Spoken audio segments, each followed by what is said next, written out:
سے ایک بڑی نعمت پاکستان ہے، اپنا وطن، اپنا دیش اور آزادی، نماز روزہ عبادت، اپنے خیالات کے اظہار میں، کاروبار میں، معیشت میں، معاشرت میں، یہ جو اللہ رب العزت نے نعمت اللہ نے ہمیں عطا کی ہے، ہمیں اس کی شکر گزاری کرنی چاہیے۔ شکر کریں گے تو نعمت قائم رہے گی، نہ شکری کریں گے تو نعمتیں واپس چلی جاتی ہیں۔ یہ آج پاکستان کے اندر جو استحصال کی کئی صورتیں ہیں، جو پریشانیاں ہیں، اس میں ہماری سوچ، ہمارا زاویہ وہ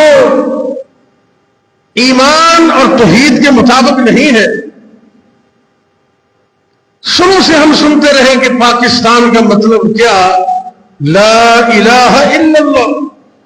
یہ تو ملک ہی توحید کی بنیاد پہ بنا ہے۔ آج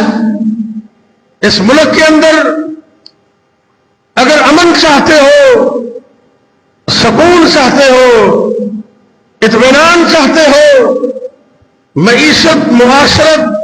سیاست اور باقی شعبہ جات میں اگر کامیابی چاہتے ہو تو اللہ کی حدود کو پاکستان میں نافذ کر دو، اس کی مقدر میں قرآن اور حدیث کا قانون کر دو، یعنی کہ اس کا نفاذ کر دو، تو انشاءاللہ آسمان سے بھی رحمتیں برسیں گی اور زمین بھی خزانے اگلے گی،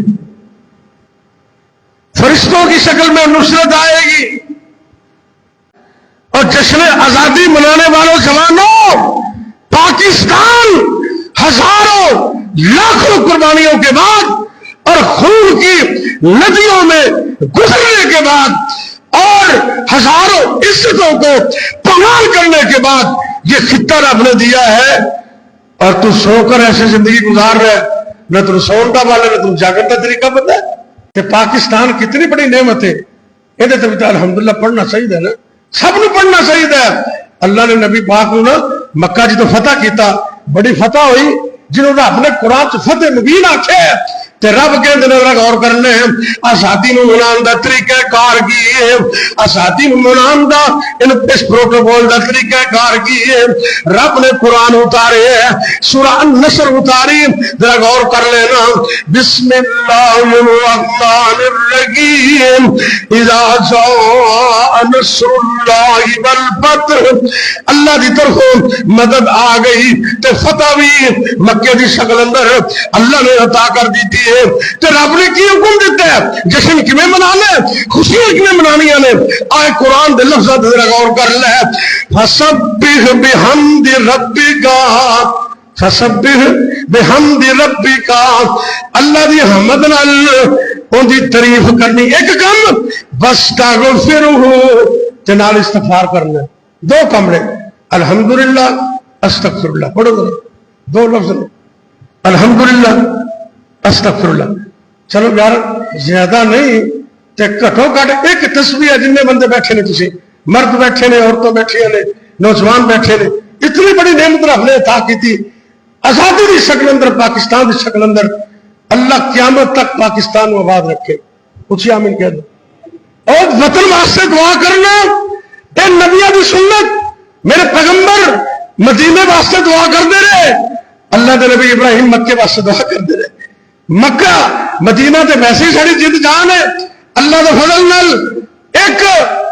خادمین حرمین میں تے پاکستان دی فوج محافظین حرمین معاہدے ہو چکے نے، الحمدللہ مکہ و مدینہ ساری جند اور جان ہے، پاکستان سارا وطن ہے، اللہ مکہ مدینہ نو سلامت تے تو رکھنا ہی ہے، اللہ پاکستان میں سلامت رکھنا۔ پاکستان ایک کلمہ طیبہ کی بنیاد سے حاصل ہویا، بزرگ فرماندے نے قیامت چنڈیاں تو بھی پکڑنے، چنڈے پکڑنے، فلیک پکڑنے،